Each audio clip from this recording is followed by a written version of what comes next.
Well, it seems like everything kind of fell into place. Like you say, I've been a Sinatra fan forever.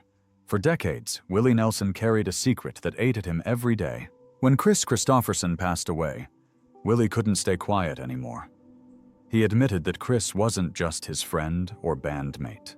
He was the reason Willie survived his darkest years. But there's something even more devastating. Willie waited until after Kris died to finally say it out loud. In his own words, he hated himself for never telling Kris the truth. What Willie confessed about those desperate nights will break your heart. Some secrets are too heavy to carry alone. Willie Nelson was born on April 29, 1933, in a tiny Texas town called Abbott. Only about 300 people lived there. It was the middle of the Great Depression, the worst economic crisis in American history. 1 out of every 4 people didn't have a job. And right in the heart of this struggle, Willie's mother left.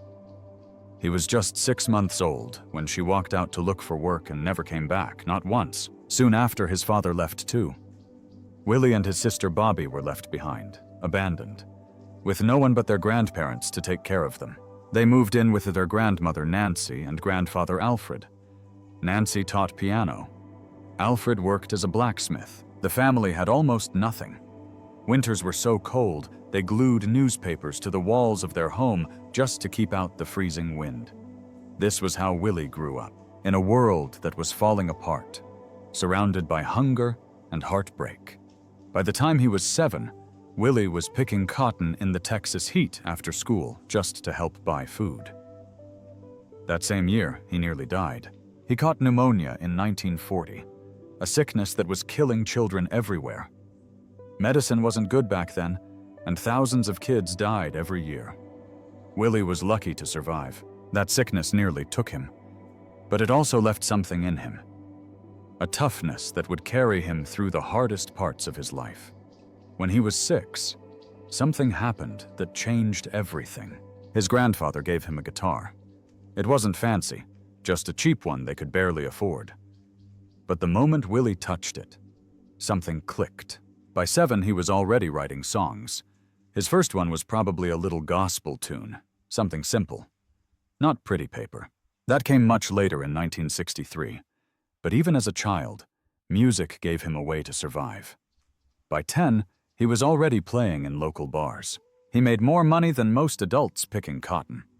This little boy in dusty overalls had become a musical prodigy, but his world at home wasn't free. His grandmother was deeply religious. She went to the Methodist church that had stood in Abbott since 1899. She didn't allow dancing. She thought it was a sin. Every Sunday, Willie sang in the choir, acting like the perfect church boy. But secretly, he drank beer and smoked cigarettes. He was terrified, thinking he'd go to hell. And while his grandmother prayed, he listened to Bob Wills and his Texas Playboys on the radio, music she would have called the devil's work. Years later, in a strange twist, Willie bought that same church to save it from being shut down. Then came a heartbreak he never forgot. In 1939, when Willie was only 6, his grandfather Alfred died from pneumonia. The man who had raised him, taught him guitar, and loved him like a father, was suddenly gone. Willie said it was like losing the sun. After that, life got even harder. He had to milk cows every morning before school and work long hours just to keep going. That loss lit a fire inside him. He became more stubborn, more independent. He started living by his own rules. That's where the outlaw spirit began. In 1950, when Willie was 17, he joined the U.S. Air Force right after finishing high school. He wanted to serve his country, but after just 9 months, his back gave out. He got hurt lifting heavy equipment. The injury was so bad they had to discharge him. Just like that, his dream of a military life was over. With no money and no direction, he turned back to music. In 1956, he moved to Vancouver, Washington, and took a job as a radio DJ at Caven. There, he recorded his first single called No Place for Me. He added a song called Lumberjack on the other side. He even created his own label, Willie Nelson Records, and sold the records himself, along with autographed photos for $1, Starday Records didn't want to release it, but that didn't stop him. He sold 3,000 copies just by talking to people through his radio show. Even with this small success, money was tight. He worked late nights, cleaned dishes, and even tried to join a show called the Ozark Jubilee, but got turned down. Eventually, he gave up and went back to Texas. There, he sold Bibles and vacuum cleaners just to feed his family. He even worked as a sales manager for Encyclopedia Americana. Life was brutal, but all that pain showed up later in his songs. In Fort Worth, he started playing in wild honky-tonk bars. These places were loud and violent. Fights broke out every night. Willie needed protection just to survive, so he hired Paul English to play drums and watch his back. Paul looked scary, with a devilish goatee and a habit of carrying guns. Together, they made sure no one messed with them. Willie even got into fights himself when drunk strangers tried to control his music, but these rough nights taught him how to control a crowd and how to survive the music business. Then came a moment that broke his heart, but changed his path. In 1959, he was broke and facing eviction. So he sold a song he wrote called Family Bible for just $50. That same song became a massive hit for another artist. Around that time, he also sold Nightlife for $150. Both songs made tons of money, but not for him. He learned a hard truth: always own your songs. That lesson would help him build wealth later. By 1960, he moved to Nashville. He was nearly 30, cold, broke, and sleeping in his car. One snowy night, he was so low, he laid down in the snow and waited to die. A friend found him just in time. Then, a man named Harlan Howard heard his music at Tootsie's Orchid Lounge. He convinced a company called Pamper Music to hire Willie for $50 a week. That tiny paycheck saved his life. In 1961, he wrote Crazy for Patsy Cline. Her husband had been playing Willie's songs non-stop, and she hated it until she finally listened to Crazy. The song became her biggest hit and a crossover sensation, but Willie barely made any money. The record labels took most of it. That betrayal made him hate the Nashville system. He started pulling away from it. In 1962, he released his first album, And Then I Wrote. It had big songs like Crazy and Funny How Time Slips Away. But the album didn't sell. People loved the songs, but not when Willie sang them. He had to go back to selling Bibles just to eat. Everyone else was getting rich off his music. He was still broke. He got another chance when Liberty Records released Touch Me in 1962. It reached number 7 on the country charts. But Willie didn't want to follow the same polished sound that everyone else used. He wanted control. Liberty didn't like that, so they dropped him. Even with chart success, he was left with nothing. In 1963, he joined Ray Price's band as a bass player, even though he didn't really know how to play bass.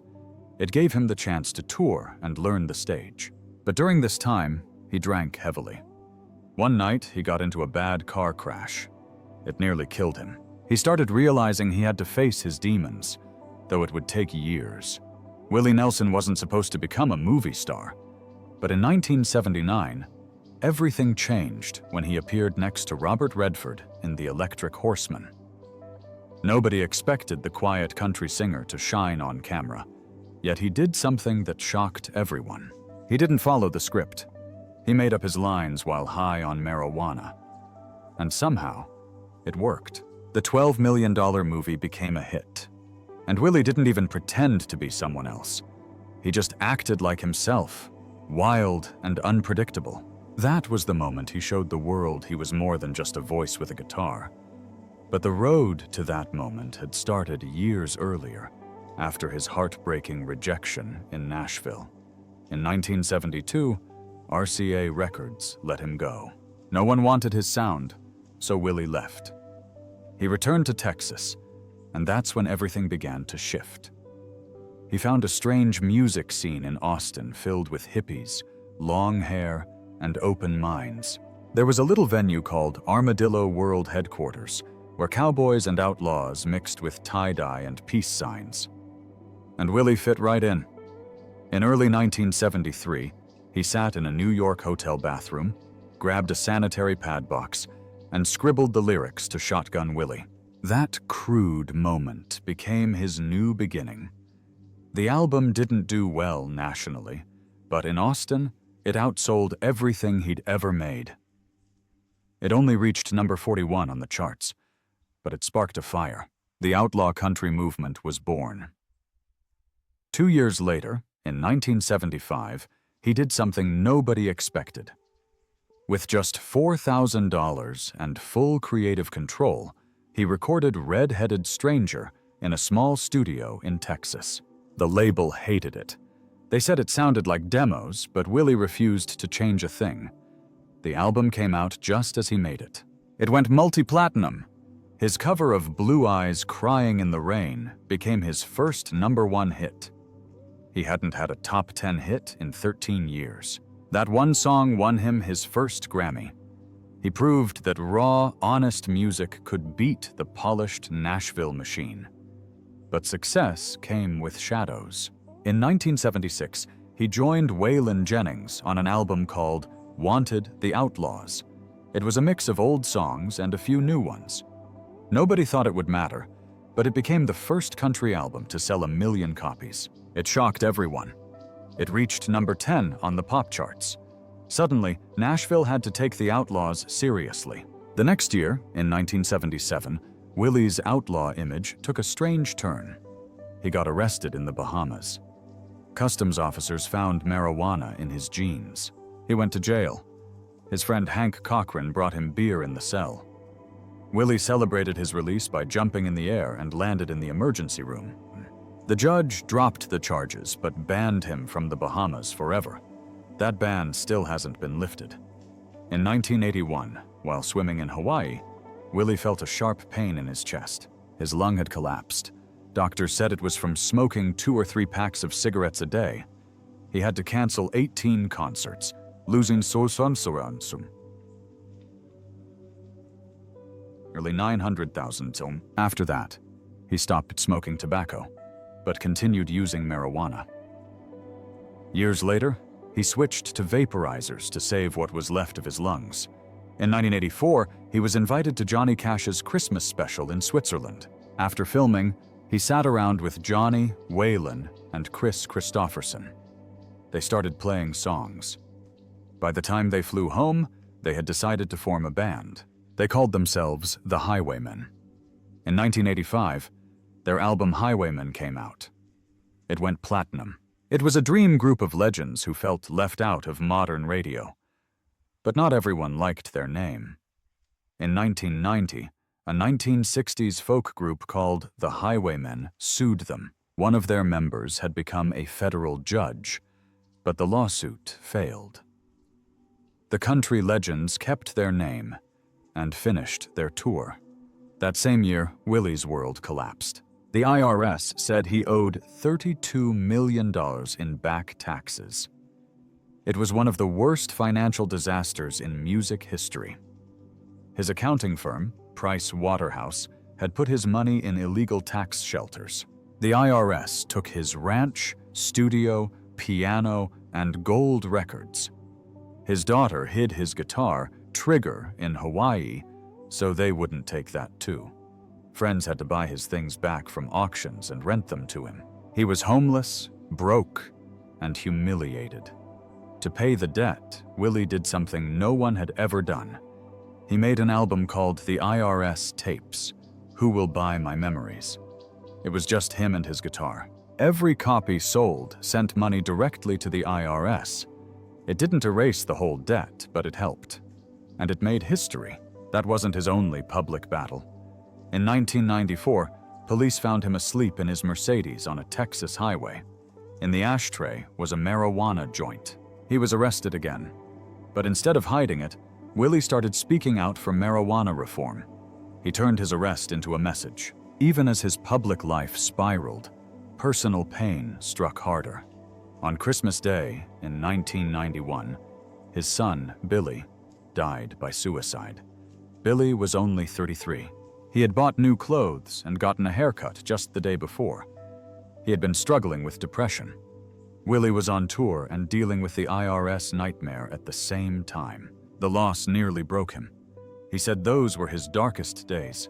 His family life had already been torn apart. His third wife, Connie, discovered he had fathered a child with another woman after finding a hospital bill. They divorced in 1988. By 1991, he married Annie D'Angelo, his fourth wife. Willie later admitted he had a gift for making things complicated. Even his charity work didn't escape controversy. He had started Farm Aid in 19 to help family farmers. They raised $12 million in 3 years.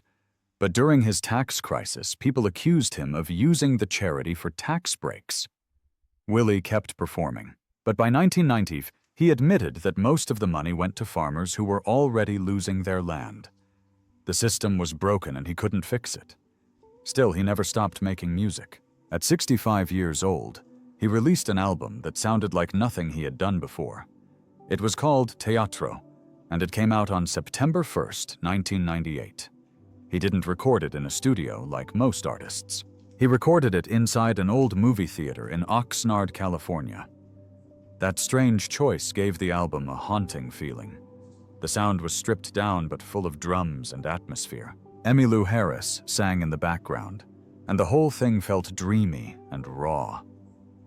Willie even went back to songs he had written in the 1960s like Darkness on the Face of the Earth and My Own Peculiar Way, and gave them new life.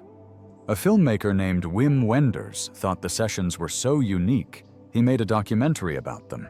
The album didn't win any Grammys when it came out, but it showed something even more powerful.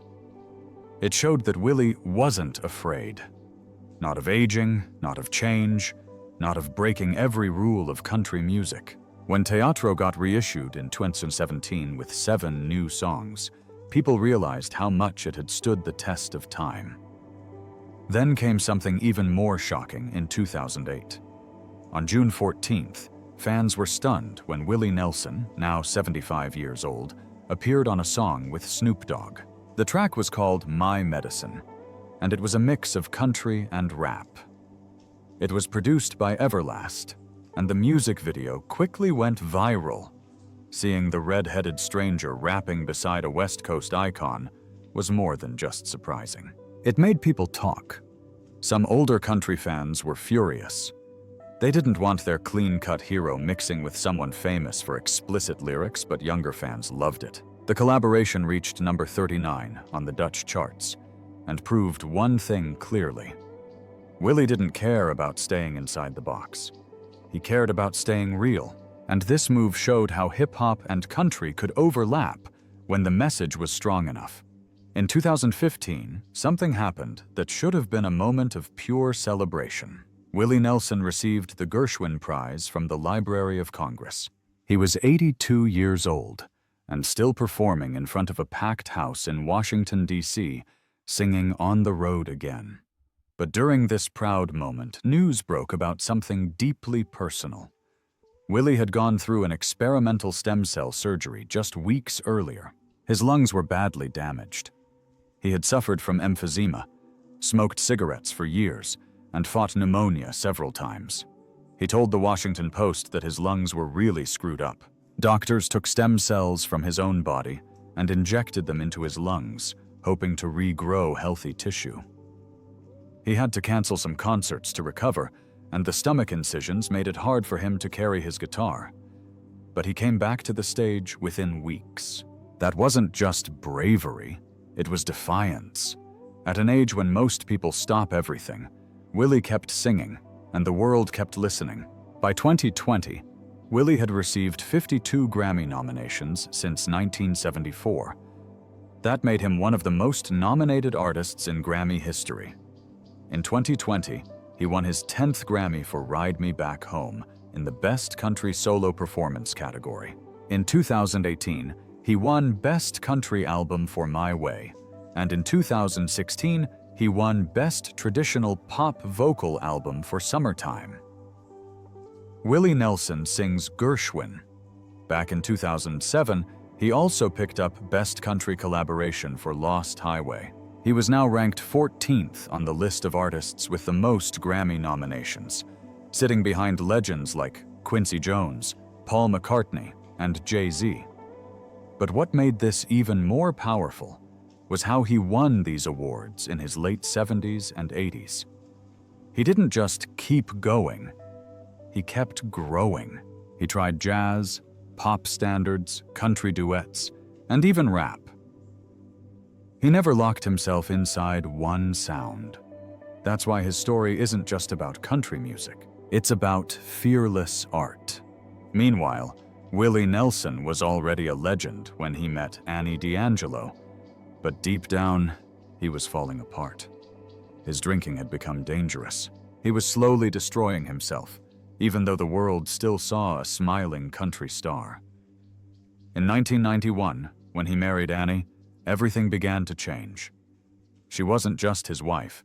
She became the one person who could save him from himself. Annie had met him years earlier on a film set, working as a makeup artist. By the time they married, she knew exactly what kind of pain he carried and how close he was to losing it all. She told him straight, no more drinking, no more excuses. In a 2024 interview, she repeated the family rule she made for him. Don't be an asshole. Don't be a goddamn asshole. Willie listened. He quit drinking and smoking and turned to cannabis instead. He said it helped him feel alive again, and for the first time in years, he actually looked forward to performing.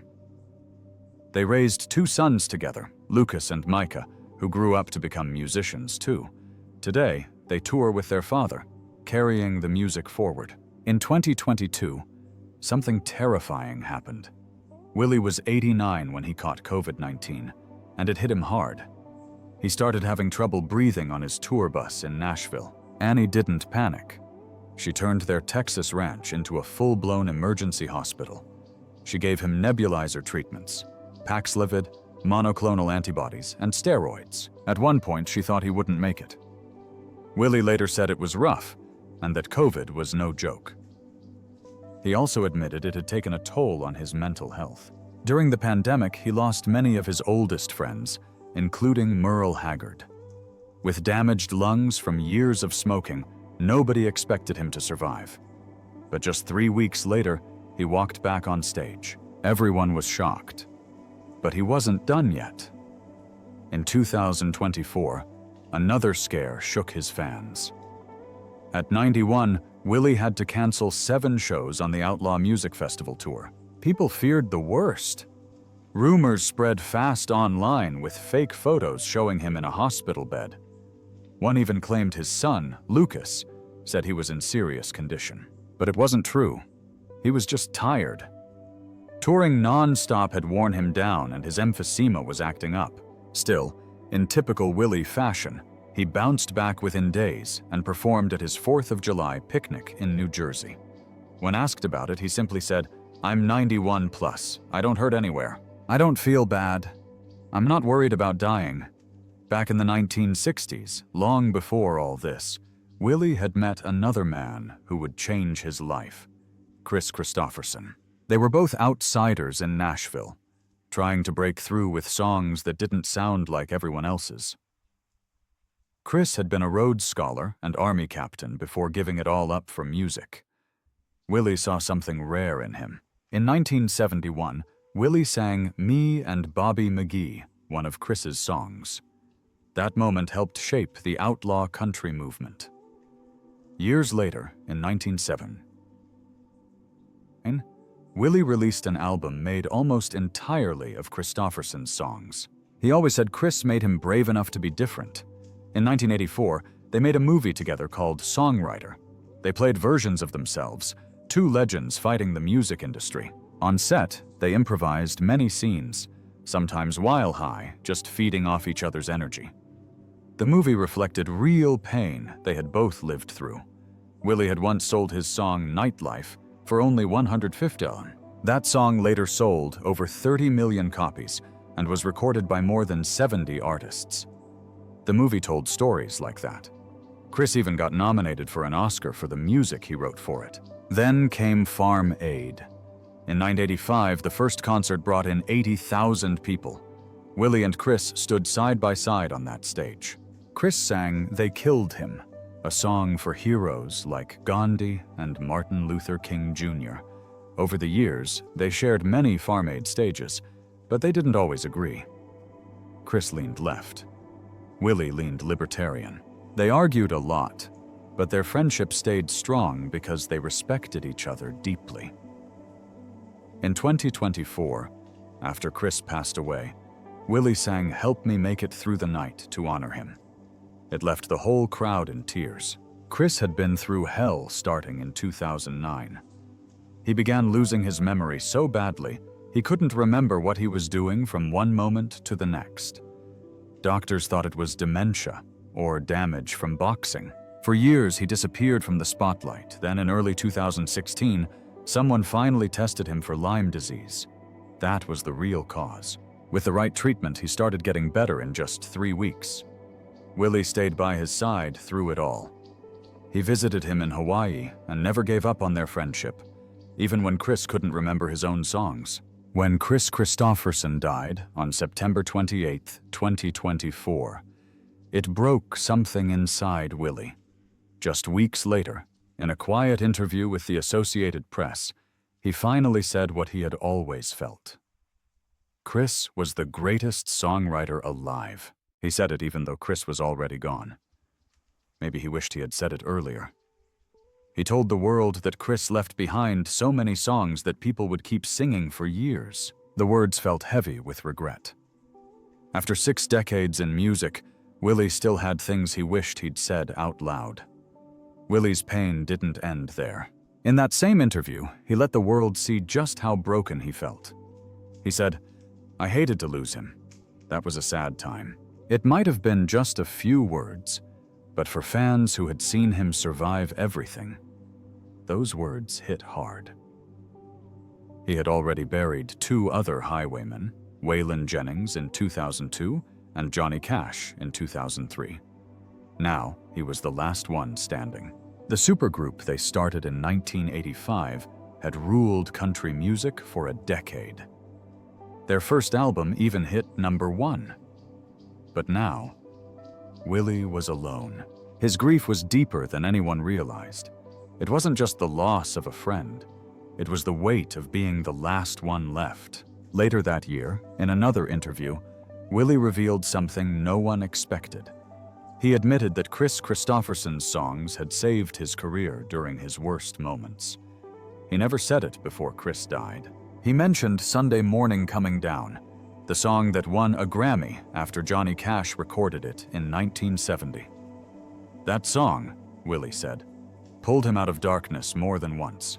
Kristofferson's words had been his lifeline. He also talked about "Me and Bobby McGee," "For the Good Times," and "Help Me Make It Through the Night." All those songs gave Willie something to hold on to when he felt lost. He said Kris's music brought country out of the dark ages. It wasn't just inspiration, it was survival.